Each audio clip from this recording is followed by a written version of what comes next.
मगही भाषा उगले भैया उगले मीठी बोल, आ जो मगही भाषा के अपमान कर हथिन उ समझ ल ए भैया उ हथिन एकदम लोल। तो हम चल ही विजय बिहारी जी हथिन, तनी उनका से हम एगो गीत सुन ले ही, काहे कि दर्द का होब है वो बतलथिन अपन गीत के माध्यम से एकदम। तो हम चल ही भैया।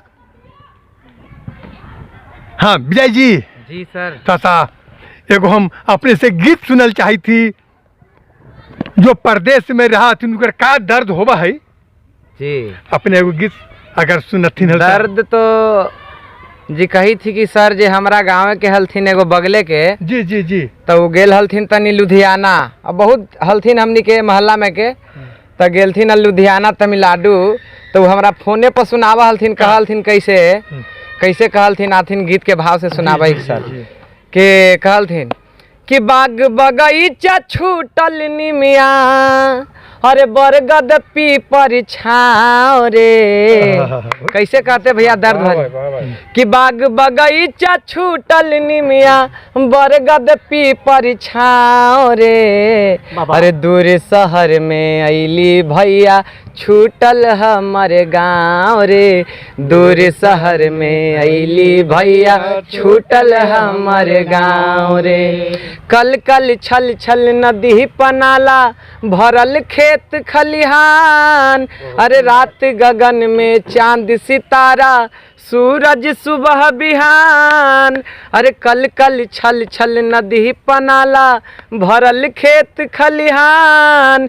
रात गगन में चांद सितारा, सूरज भी सुबह बिहान। अरे कौन मुँह से लौटू घर में, अरे कौन मुँह से लौटू घर में, मन मन भारी पाँव। अरे दूर शहर में अइली भैया, छूटल हमर गाँव। दूर शहर में अइली भैया, छूटल हमर गाँव। कैसे अब दूसरा कोई गीत होती अगर और अपने के लगे कि ना वो जरूरी है, वो गीत तनी सुना दे। हाँ तो सुना दे तनी है ये है हमनी के है का जी। अब देखिए एगो, अब जब हम अपने से लिखे थे गीत, लिखे थे सर, कही थी कि कैसे कि मगह क्षेत्र के मगहिया लइका। ओए ओए ओए ओए ओए बहुत अच्छा बहुत अच्छा। जी जी जी बाबा से पूछिन बहुत अच्छा कि मगह क्षेत्र के मगहिया लइका, अरे मगही गीत सुनाबही।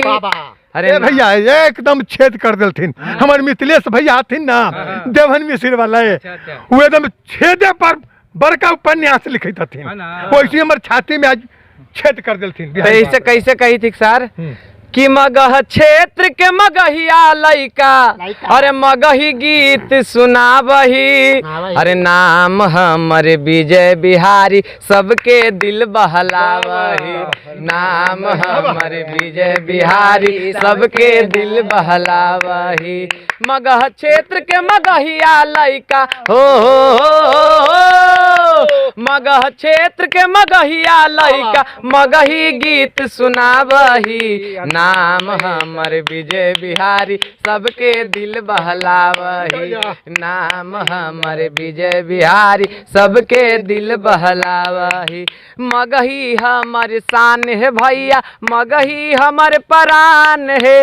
मगही हमर शान है भैया, मगही हमर प्राण है। सब भोजपुरिया मगहिया भाई के नमन नमन प्रणाम है। सब भोजपुरिया मगहिया भाई के नमन नमन प्रणाम है। मगह क्षेत्र के मिट्टी हमर हो,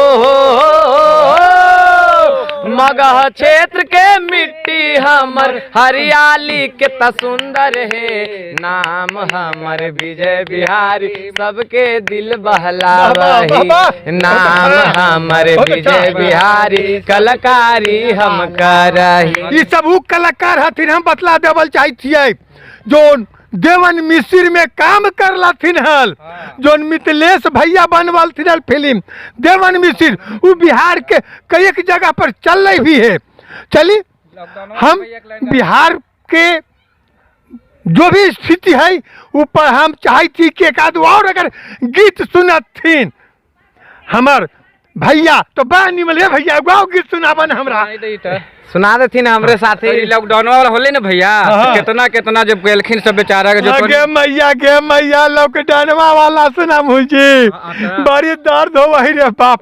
लेकिन सुना दे हूँ एक लाइन हम गा के सुना दे एक लाइन सुनाऊं, हाँ। ओकरा में जो बचल कुचल जो भी कुछ हले अमाउंट ना जो सब बेचारा लॉकडाउन में खा तू के कैसे भैया और तो कोई काम धंधा रोजगार मिले है ना, रोजगारे ना हले तो वही पैसा रखल का खैलखिन सब सुना दे हूँ ना। तो लॉकडाउन में का होले ना का होले? भैया, तो कहथिन कैसे हाँ। कि लॉकडाउन कर देले कई लाचार, ओए ओए ओए ओए ओए ओए तनी हमारो पे करी ना विचार, सरकार सुना छोट मोट हमरो है परिवार, ए सरकार सुना भूख मुक्त हमरो है सरकार, कलाकार ही आ छोटे मोटे हमरो बा परिवार।